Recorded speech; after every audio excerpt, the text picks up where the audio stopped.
ಎಲ್ಲರಿಗೂ ನಮಸ್ಕಾರ. ಇವತ್ತು ರಾಗಿ ಕೆಲಸ ಮಾಡೋದು ಹೇಗೆ ಅಂತ ನೋಡೋಣ. ಇದು ಅರ್ಧ ಕೆಜಿ ರಾಗಿಗೆ ಸ್ವಲ್ಪ ಅಕ್ಕಿ, ಸ್ವಲ್ಪ ಗೋಧಿನೇ ಬೆಳಿಗ್ಗೆನೇ ನೆನೆ ಹಾಕಬೇಕು. ಚೆನ್ನಾಗಿ ತೊಳೆದು ನೆನೆ ಹಾಕಿರೋ ರಾಗಿನ ಸ್ವಲ್ಪ ನೀರು ಹಾಕಿ ರುಬ್ಬಿ ಹಾಲು ತೆಗಿಬೇಕು. ನಾವಿದನ್ನು ಕೆಲಸ ಅಂತೀವಿ, ನೀವೇನಂತ ಹೇಳ್ತೀರಾ ಅಂತೇಳಿ ಕಮೆಂಟ್ ಮಾಡಿ. ರುಬ್ಬಿದ ಮೇಲೆ ಹಾಲು ಬಂದಿದ್ದನ್ನ ಸ್ವಲ್ಪ ಜರಡಿ ಇರುತ್ತಲ್ಲ, ಅದರಲ್ಲಿ ಜರಡಿಲಿ ಈ ಥರ ಸೋಸ್ಕೊಂಡು ಹಾಲು ತಕ್ಕೋಬೇಕು. ಬಟ್ಟೆಲಿ ಸೋಸೋದಾದರೆ ಬಟ್ಟೆಲ್ಲೂ ಸೋಸ್ಕೋಬೋದು. ರುಬ್ಬಿದಂಥ ರಾಗಿದು ಸಿಪ್ಪೆ ಇರುತ್ತಲ್ಲ, ಅದು ಹಿಂಡಿದ್ದು ಇನ್ನೂ ರಸ ಬರುತ್ತೆ ಅಂದರೆ ಅದನ್ನು ಮತ್ತೆ ಮಿಕ್ಸಿಗೆ ಸ್ವಲ್ಪ ನೀರು ಹಾಕಿ ಮತ್ತೆ ರುಬ್ಕೊಂಡು ಇದೇ ಥರ ಹಾಲು ತೆಗಿಬೇಕು.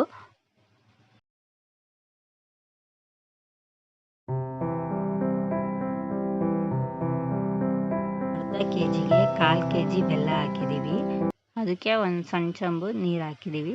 ನಿಮಗೆ ಸಿಹಿ ಎಷ್ಟು ಬೇಕೋ ಅಷ್ಟು ಬೆಲ್ಲ ಹಾಕೋಬೋದು, ಬೇಕಂದರೆ ಸ್ವಲ್ಪ ಜಾಸ್ತಿ ಹಾಕೋಬೋದು. ನಾವು ಬೆಲ್ಲನ ಕುಟ್ಟಿ ಹಾಕಿದ್ದೀವಿ, ನೀವು ಬೇಕಾದರೆ ತುರ್ದು ಹಾಕೋಬೋದು. ಆ ಬಿಳಿ ನೊರೆ ಅಂಥದ್ದೆಲ್ಲ ಹೋಗಿ ನೀಟಾಗಿ ಪಾಕ ಆಗುತ್ತೆ. ಪಾಕ ಆದಮೇಲೆ ಬೇರೆ ಪಾತ್ರೆಗೆ ಸೋಸ್ಕೋಬೇಕು ಆ ಬೆಲ್ಲದ ಪಾಕನ.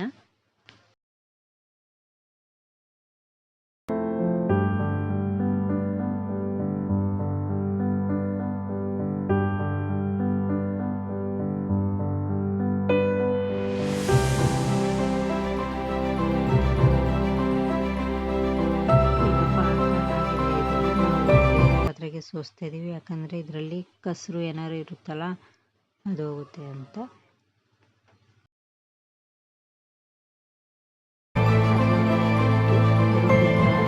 ಹಾಲನ್ನ ಅದಕ್ಕೆ ಹಾಕಬೇಕು, ಹಾಕಿ ಚೆನ್ನಾಗಿ ಗೂರಾಡ್ತಾನೇ ಇರಬೇಕು.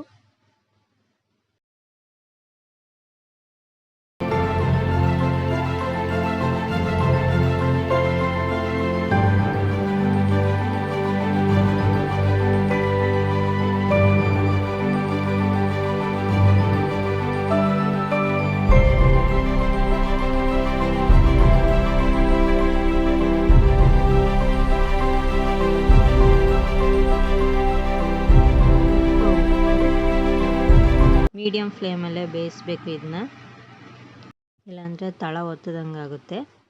ಏಲಕ್ಕಿ ಪುಡಿ ಮಾಡಿದ್ದು ಹಾಕಬೇಕು ಇದಕ್ಕೆ, ಇದು ಮಿಸ್ ಆಗಿಬಿಟ್ಟಿದೆ ವಿಡಿಯೋದಲ್ಲಿ.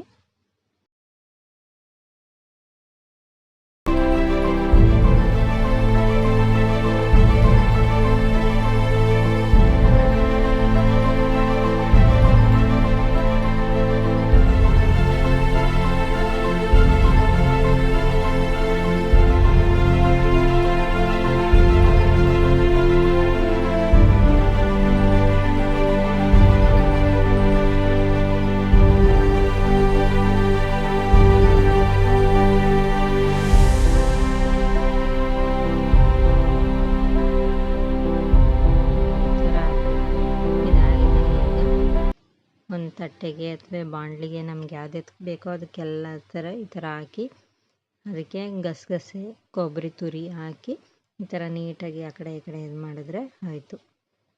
ಇದನ್ನು ನೈಟ್ ಮಾಡಿಟ್ಟು ಬೆಳಗ್ಗೆ ಅದನ್ನು ಚಾಕಲ್ಲಿ ಕಟ್ ಮಾಡಿಬಿಟ್ಟು ಪೀಸ್ ಟೈಪ್ ನಮ್ಗೆ ಯಾವ ಥರ ಬೇಕೋ ಆ ಥರ ಪೀಸ್ ಮಾಡಿಕೊಂಡು ತಿನ್ಬೋದು, ಚೆನ್ನಾಗಿರುತ್ತೆ. ಈ ವಿಡಿಯೋ ನಿಮಗೆ ಇಷ್ಟ ಆಗಿದ್ದರೆ ಲೈಕ್ ಮಾಡಿ, ಶೇರ್ ಮಾಡಿ, ಕಮೆಂಟ್ ಮಾಡಿ ಮತ್ತು ಸಬ್ಸ್ಕ್ರೈಬ್ ಮಾಡಿ. ಧನ್ಯವಾದಗಳು.